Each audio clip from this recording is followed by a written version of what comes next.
వాళ్ళే చెప్పారు ఆంధ్రాకి జరిగినంత అన్యాయం ఇప్పటివరకు పార్లమెంటరీ చరిత్రలో ఈ దేశంలో ఎప్పుడూ జరగలేదు అని మోడీ గారు అమిత్ షా ఇద్దరు చెప్పారు. ఎంపీలను బయట పట్టి కట్టేసి పట్ట తీసుకెళ్ళి బయట పారేసి బిల్లు పాస్ చేసామన్నారు. అదే పద్ధతి అని వాళ్ళు అడిగారు కాంగ్రెస్ని. వాళ్ళిద్దరూ ఫుల్ సపోర్ట్లో ఉన్నారు. ఆ రోజు జరిగింది నేను చెప్పిన మాటల కన్నా పెద్ద మాటలతోటి లోక్సభలో రాజ్యసభలో 2 సభల్లోనూ చాలా గట్టిగా చెప్పారు. నేను అవి కూడా వెంటనే తీసి కోర్టులో వేశాను. అందుకని మీరు వాళ్ళు ఏమన్నా ఫీల్ అవుతారేమో, మన రిలేషన్స్ పాడవుతాయేమో అనుకోకలా. వాళ్ళు అన్న మాటలే, వాళ్ళు అన్న మాటలను బట్టే మీరు వెళ్ళండి. కానీ దీనివల్ల ఏంటంటే అపరిష్కృతంగా ఉన్నటువంటి అనేక సమస్యలు ఇప్పుడు మనం ఏమి ఆంధ్ర తెలంగాణ కలిపేయండి అన్నది కూడా మనం ఇన్సిస్ట్ చేయట్లే.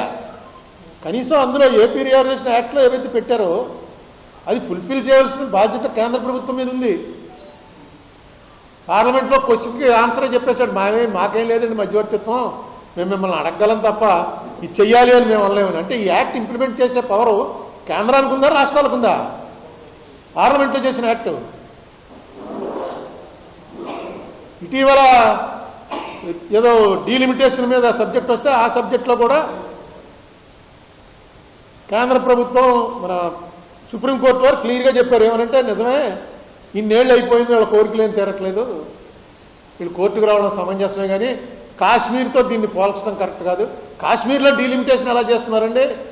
ఆంధ్ర తెలంగాణలో ఎందుకు చేయట్లేదు? ఆంధ్ర తెలంగాణలో చేయాలని డైరెక్ట్గా యాక్ట్లోనే పెట్టారు సెక్షన్ 26లో.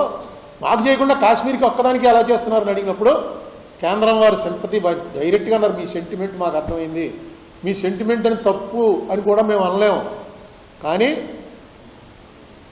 కాశ్మీర్ వేరు, ఆంధ్ర వేరు, తెలంగాణ వేరు. ఎందుకంటే కాశ్మీర్ వాళ్ళు కోర్టుకి వెళ్ళి బోల్డ్ ఫైట్ చేశారు, మన వాళ్ళు ఎవడు వెళ్ళాడు?